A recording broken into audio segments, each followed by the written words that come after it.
On the night of August 3rd, 1944, a German tank commander named Hauptmann Ernst Schreiber pulled his Panther to a halt in an apple orchard outside the town of Weir, France, and listened. He had been fighting since Poland. He had survived Kursk. He had destroyed more than 40 enemy vehicles across 5 years of war. But in the weeks since the Allied breakout from Normandy, he had developed a habit he had never needed before. Before doing anything, he listened for a sound that had nothing to do with the battlefield. He listened for the distant, crackling static of an American walkie-talkie, not because he feared what the radio could do at the moment he heard it, because by the time he heard it, it was already too late.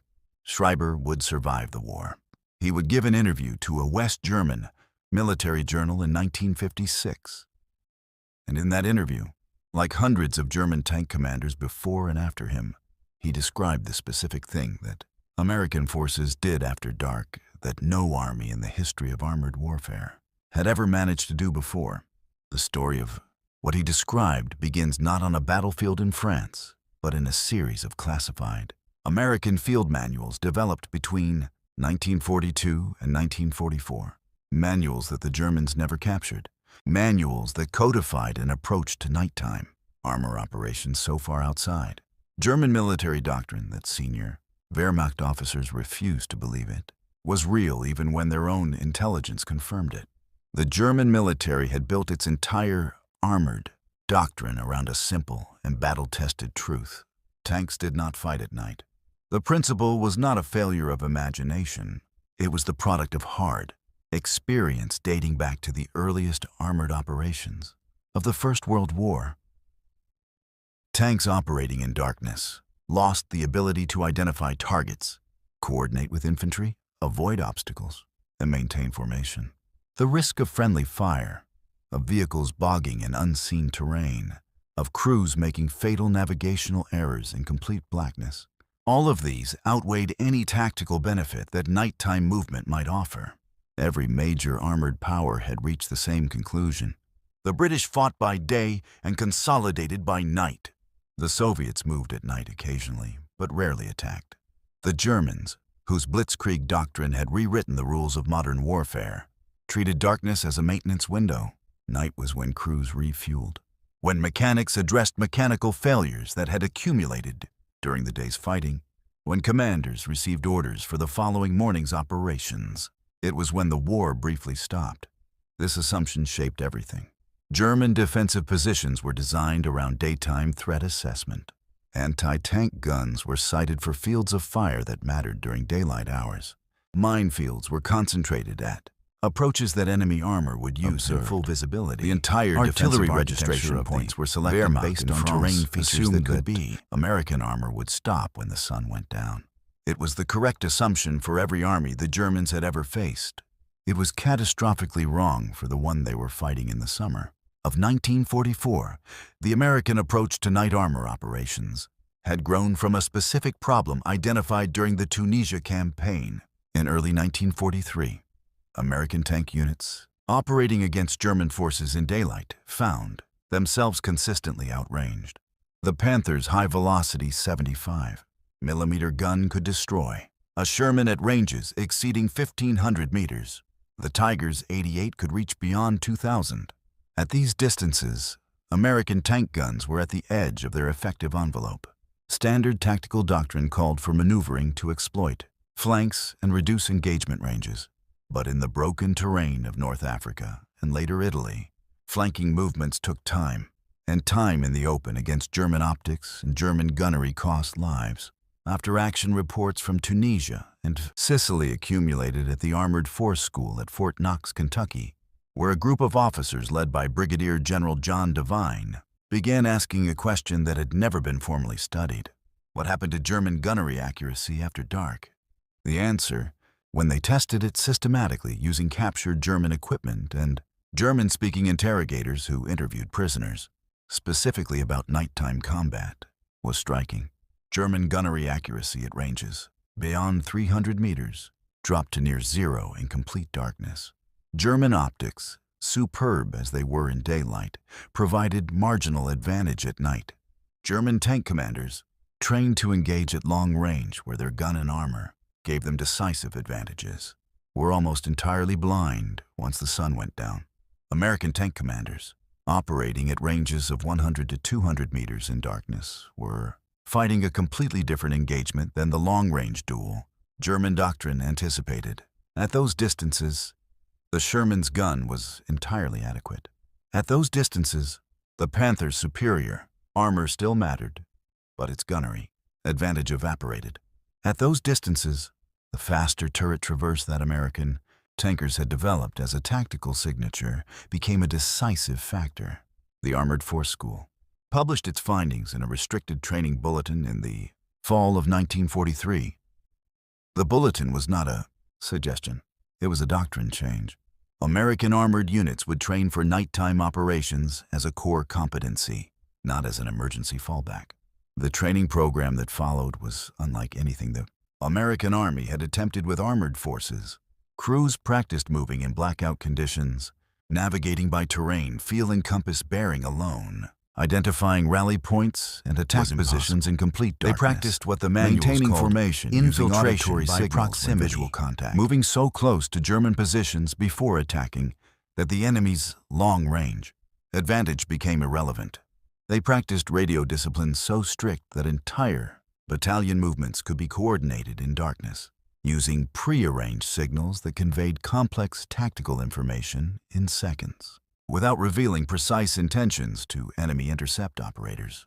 They practiced the thing that became the signature of American night armor in France, the halt and listen technique that Schreiber had noticed in that apple orchard outside Vire.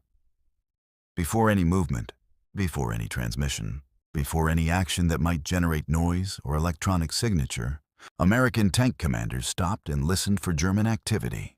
The sound discipline they developed was, by German accounts collected in post-war interrogations, eerie. American tank columns moved through the French countryside at night, generating less audible signature than German infantry on foot. German outposts that reported hearing nothing in the darkness were later found to have been bypassed by entire American armored companies.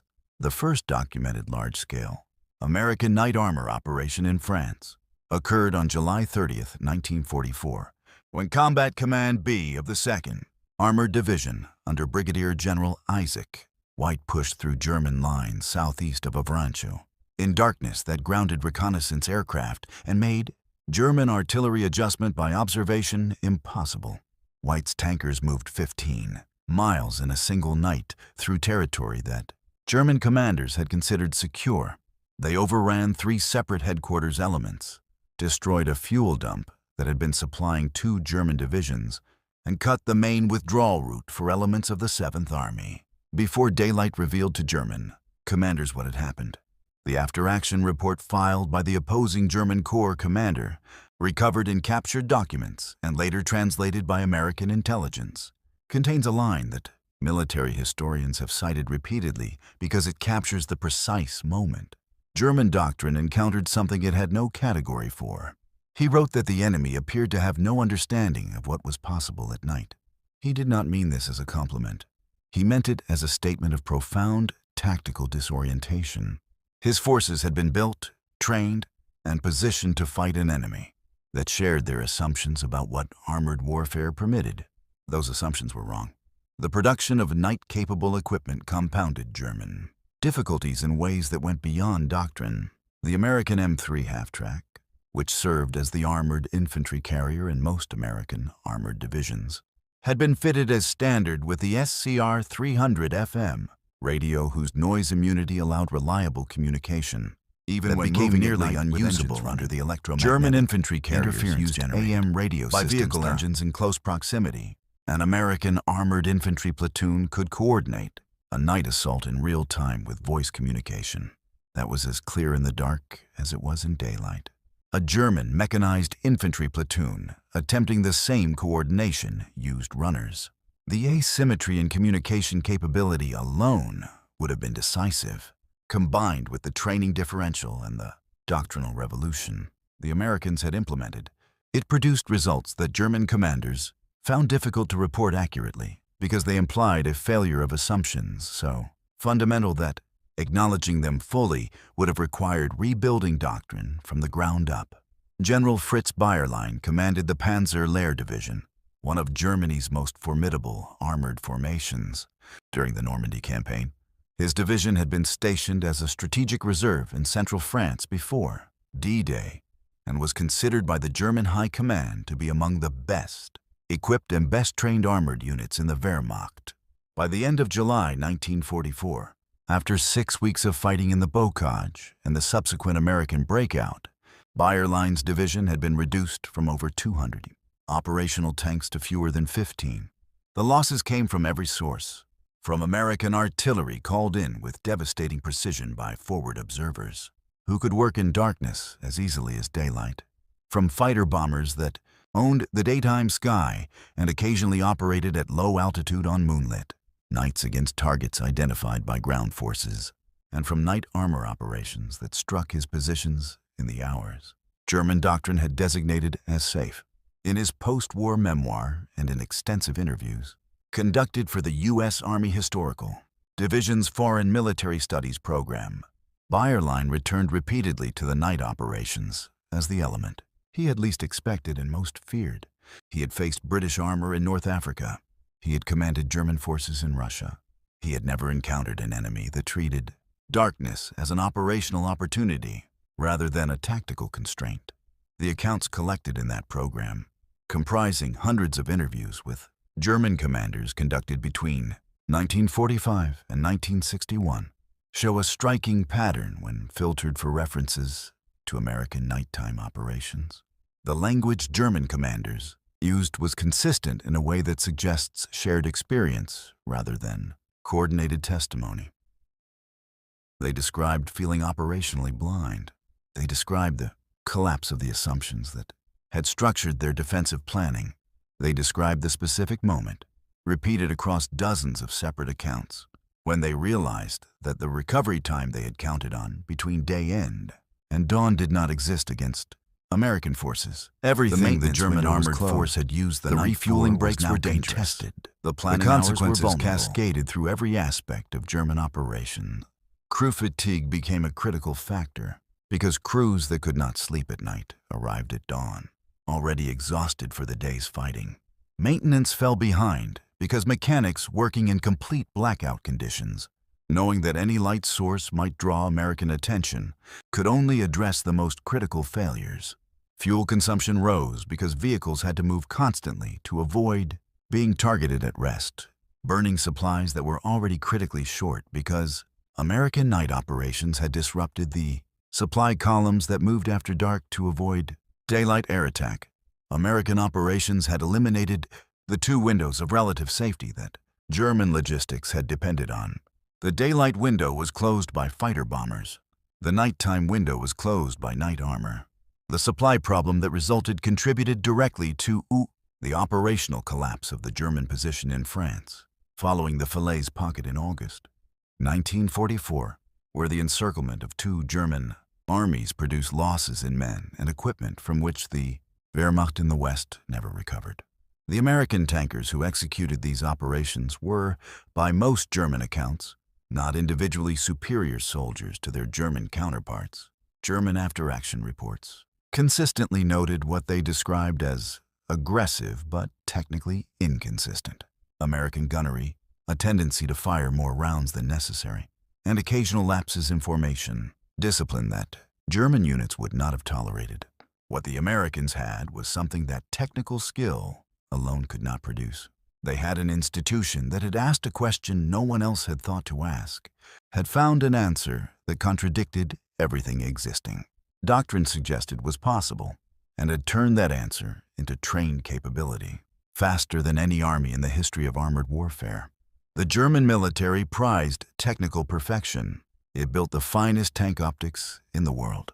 It trained its gunners to standards that produced kill ratios that should have been impossible.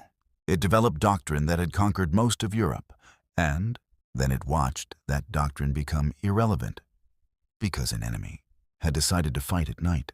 In the hours German doctrine had declared off limits, the lesson of what Schreiber heard in that apple orchard outside Weir, and what hundreds of German commanders described in the same terms across the same summer, is not really a lesson about tanks or radios or night vision equipment.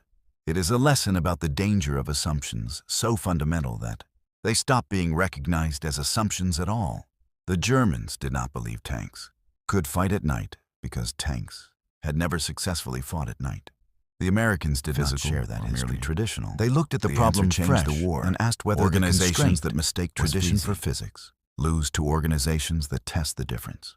The German army in France, in the summer of 1944, learned that distinction in the hardest possible way, in the darkness before dawn, when the sound of American engines emerged from the silence they had counted on as safety.